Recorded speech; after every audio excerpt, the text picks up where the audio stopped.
Good morning, everybody, and welcome to the OPT Network. Our guest this morning is May McCarthy. Her book is called The Path to Wealth. And I know that gets all of our attention, but it's so much deeper than that. Let me share just a little bit about who May is.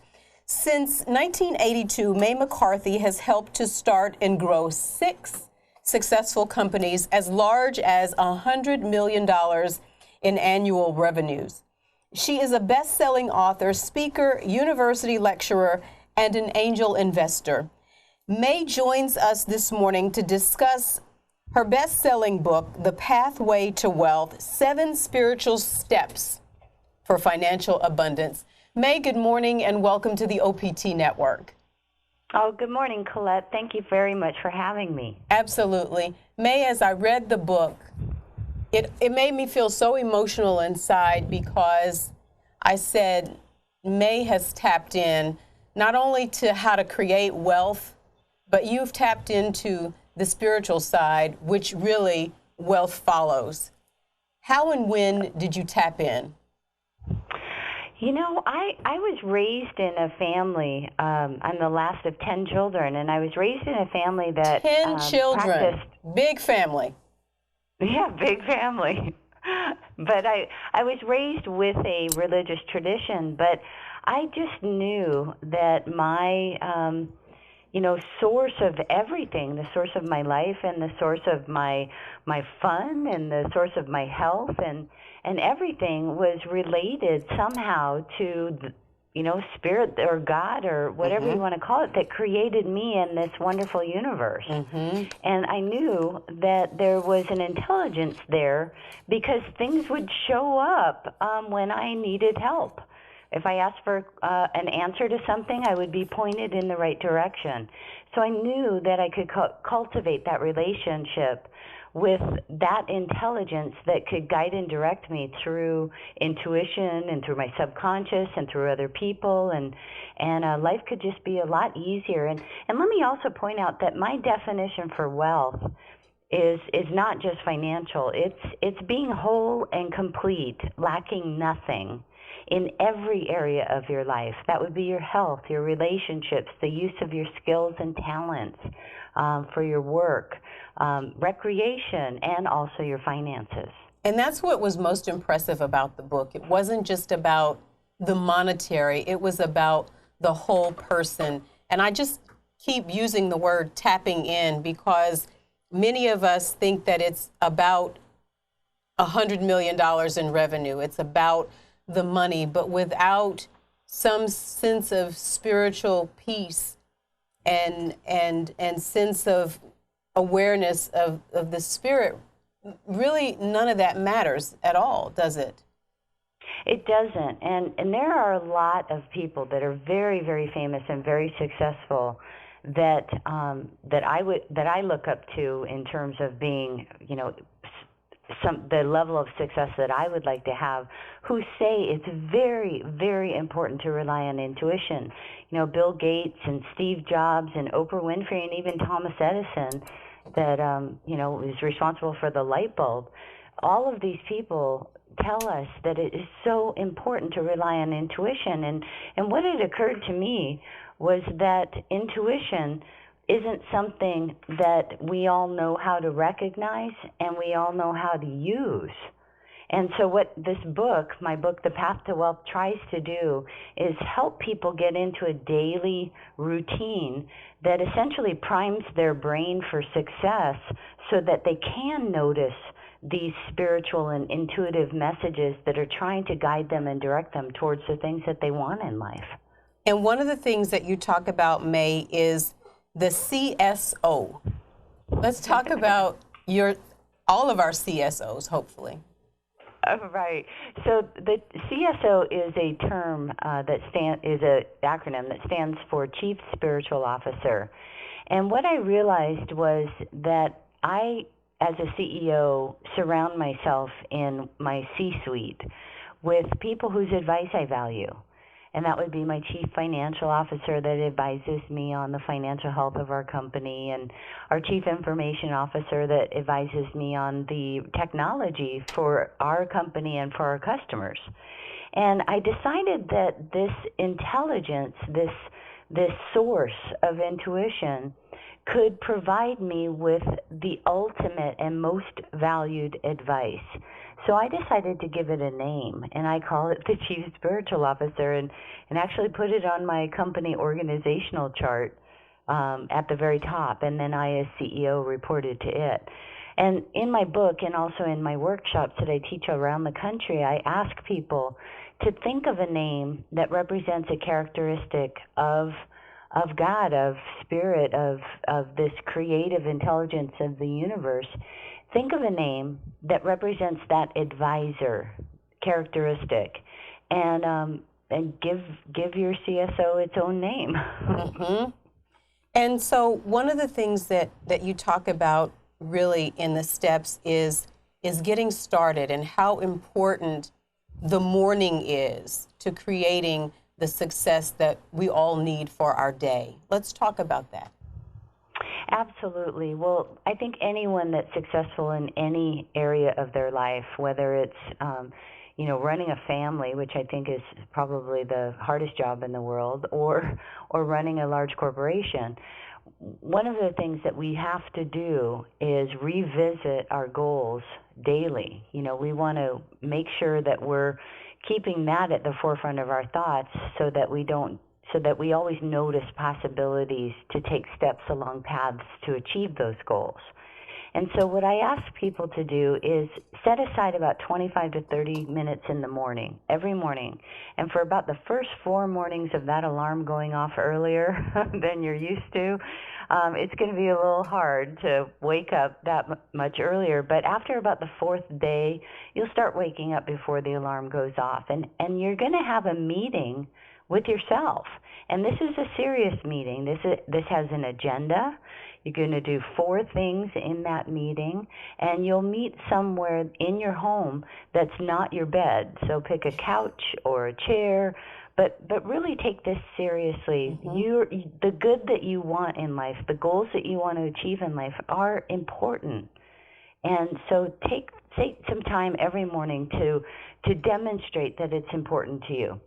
And then you do 4 things in 25 to 30 minutes. You'll have some tools there in your meeting area, and that would be a uplifting book, a journal that you'll write in, or just even a spiral notebook or yellow pad, and you'll have a pen or a pencil.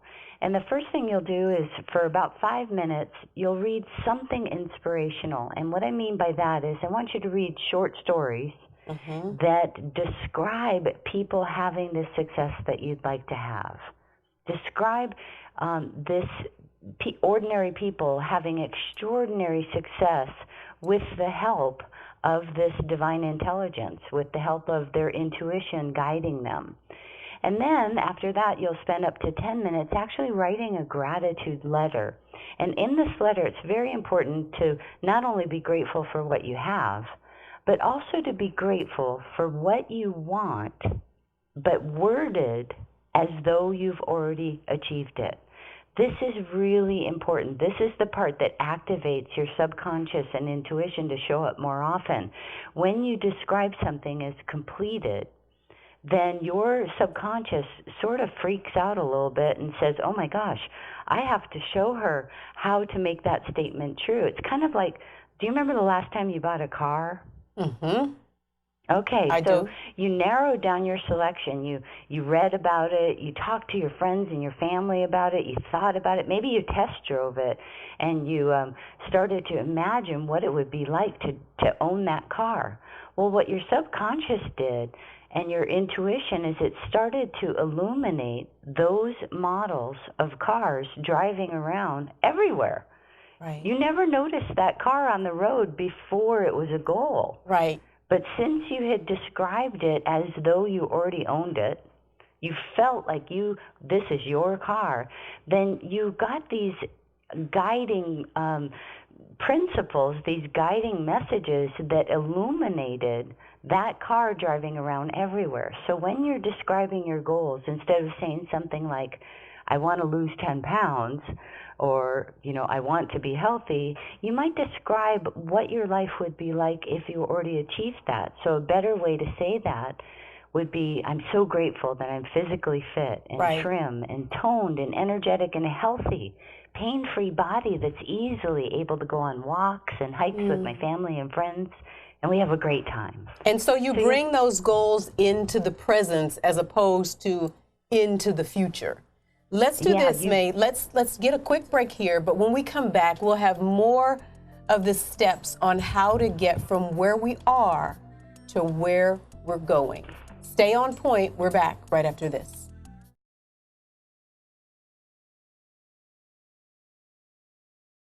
Welcome back, everybody, to the OPT Network. Our guest this morning is May McCarthy. Her book is an incredible read. It's called The Pathway to Wealth, but not just financial wealth, spiritual, wholeness, and wealth in all areas of our lives, spiritual, mental, physical, social, financial, and family. And May, before we went to the break, you were talking about being able to really own those dreams or those desires right now. And for many people, because they can't own them and they seem so far up the road that they'll never happen, I think that's what really sort of discourages a lot of people, don't you? Oh, I totally agree. It's what I call the fraud factor. The fraud factor. And what I mean by that is when we're describing a goal as though it's already complete and it's something that seems so far away, we end up feeling fraudulent.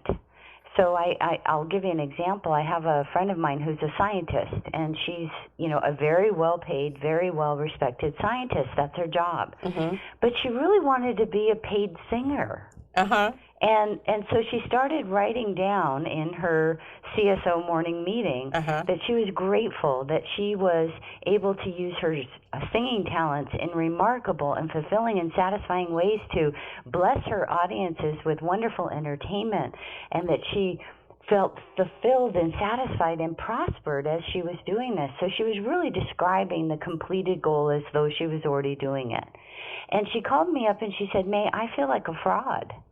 She says, I don't see how this is possible, and I don't feel like it's ever going to happen. I think I'm going to give up on that goal. And I advised her not to do that, because there is something that's happening, and very, very famous people like Earl Nightingale and Muhammad Ali and so many others have said that when you repeat something over and over and over again, you are creating a new belief.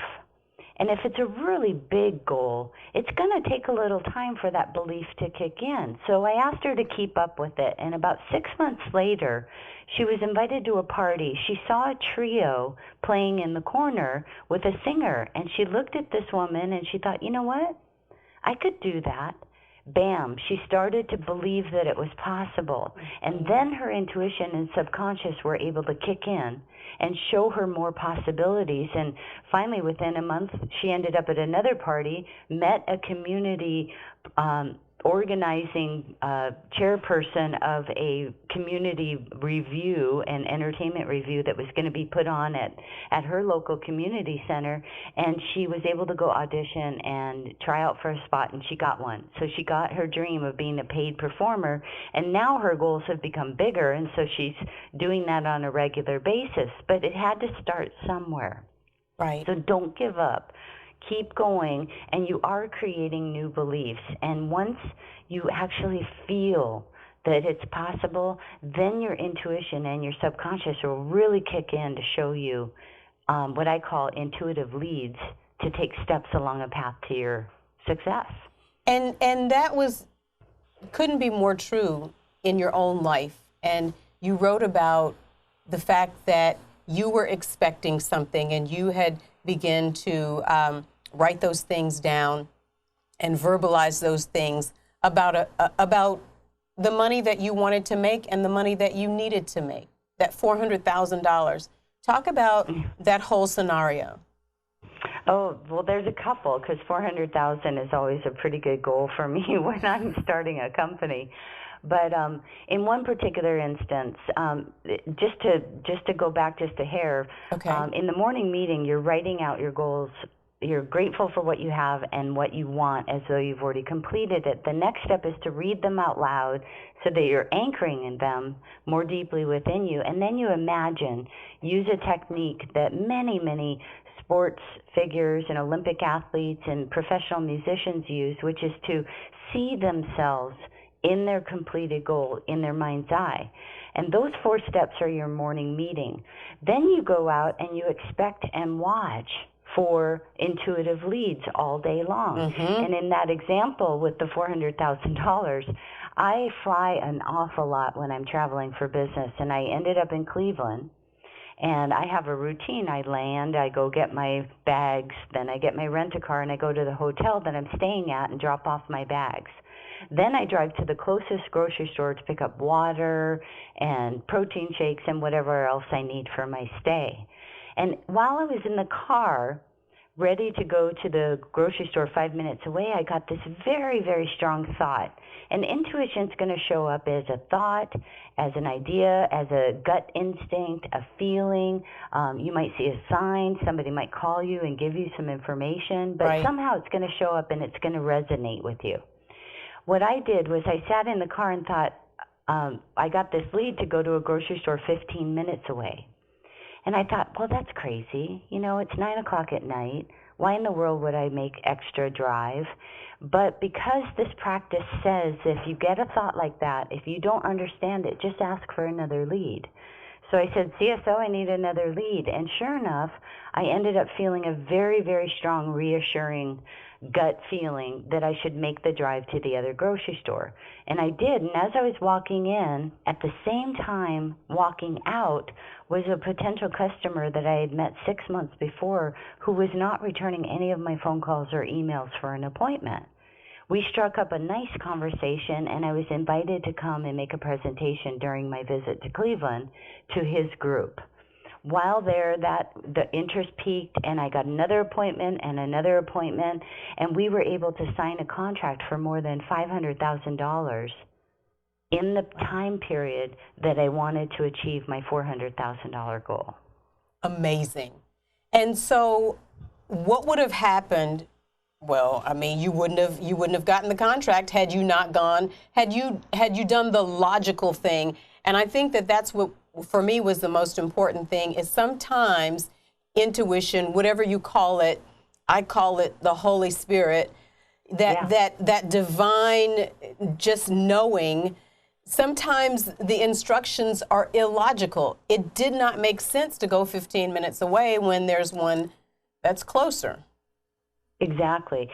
You know, Albert Einstein put it perfectly. He said that we all have this intuitive mind, but we also have a rational mind. And in our society, we've been trained to honor that rational mind more than the intuitive mind.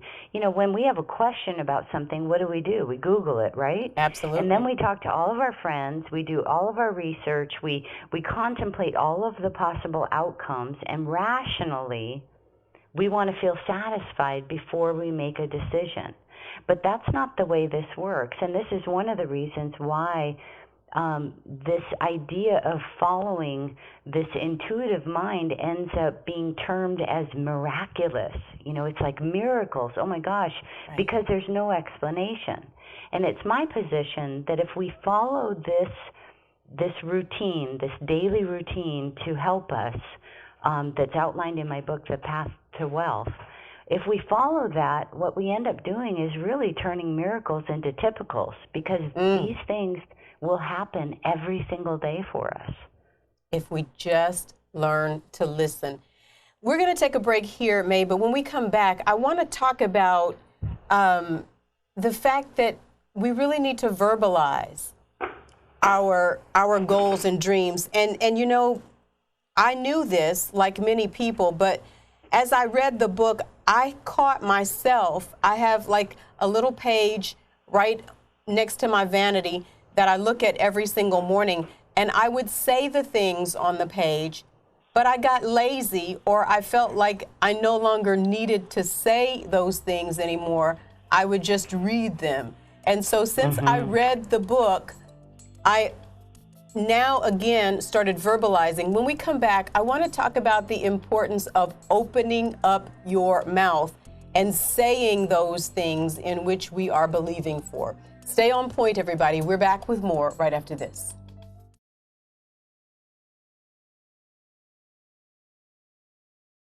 Welcome back, everybody, to the OPT Network. Our guest this morning is best-selling author May McCarthy. Her book is called The Pathway to Wealth. And it's not just money, it's the pathway to a wealthy, abundant, full life. And before we went to break, May, I said to you that I, like many people, have affirmations that I say about and to myself every single day. And for whatever reason, laziness, lack of time, I don't know, I stopped doing it. Talk about why it's so important to open up your mouth and verbalize those things in which we are believing. Oh, well, first of all, what I'll tell you is that when things are going well, we all, as humans, have a tendency to sort of put that extra routine on the side. I mean, we're used to really, really power praying or power affirming when there's a crisis going on or when we need a goal really, really desperately. But when things are going great, it's almost like we forget how we got there. And then something big happens that's unexpected, and we then have to get back into our routine, but we've lost that foundation of peace.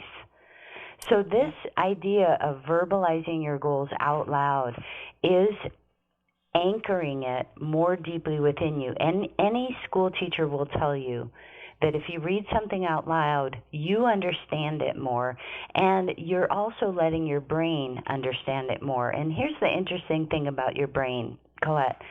When you have a really big, hairy, audacious goal, something that's bigger than you've had before, your brain is actually going to try and work against you. And what I mean by that is your brain wants to protect you from disappointment.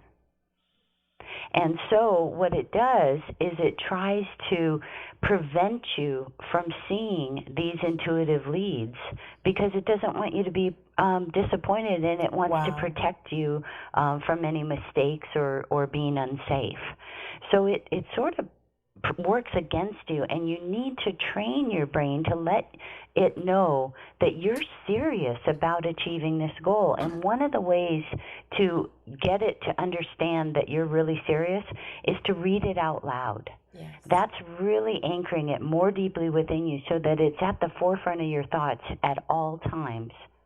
And then you can notice more possibilities to take steps along the path to make that goal true.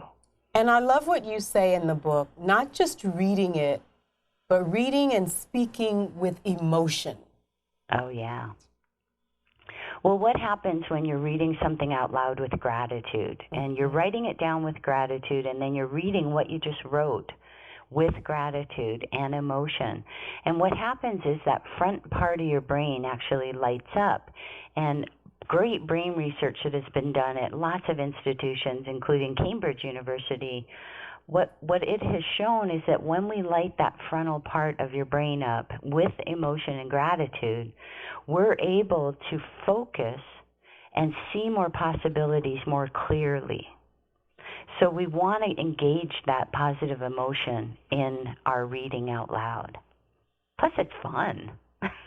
Absolutely. May, I'm going to tell you, you know, one of the things that we do, well, three of the things that we try to do every day is to encourage, uplift, and enlighten our listeners and viewers, one conversation at a time, just like this one.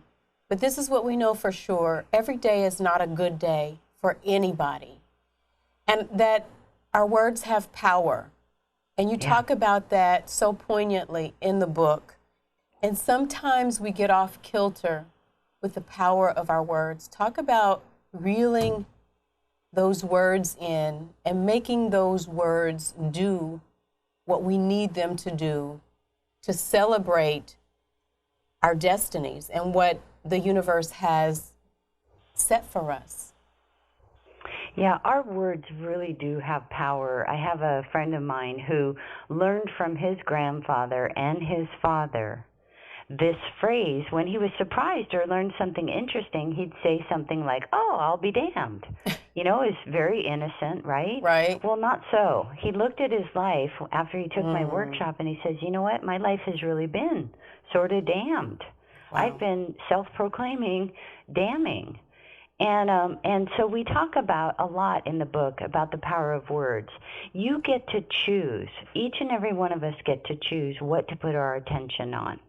And I can tell you that if I start to talk about how, my neighbor's not behaving the way I would love my neighbor to, or my Uncle Bob at the family reunion is kind of a pain in everyone's rear. Right. What happens when I voice things like that is my subconscious and intuition are going to start to point out ways to make that true.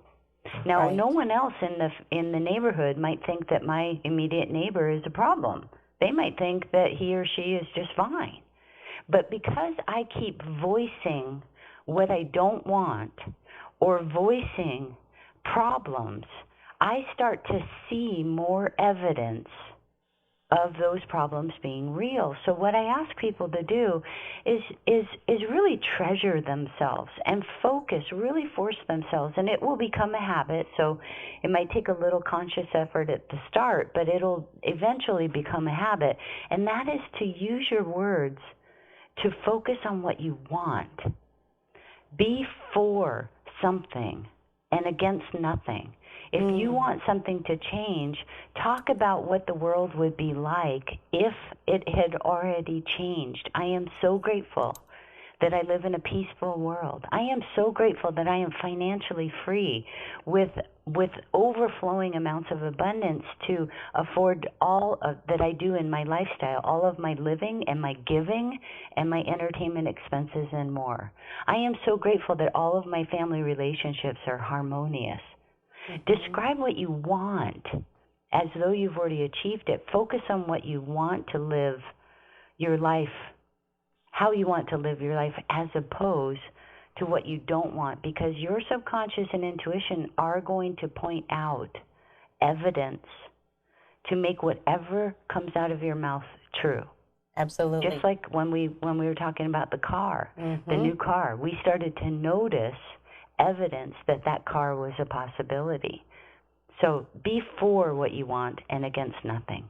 Be for what you want and against nothing. And I'm going to tell you, as I was reading the book, I had a moment of bouts of saying some things that I didn't want. So you know how you can get angry and you say some things, and there probably are lots of people watching and listening who have said things that they really didn't want, that they were not for and against. And so for those people, for me, there was a lot of repentance and really realigning my thoughts and my words.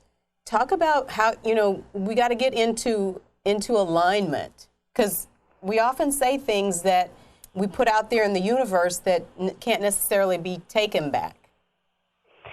Well, if you're feeling like you feel bad about doing something, certainly you can apologize, certainly. But in my book, I describe what I call a giving forth practice. I want you to imagine that your body is like a bottle of water. If you're filled to the brim, you can't receive any more water. And so I describe in my book ways that we can make room to receive more of what we want.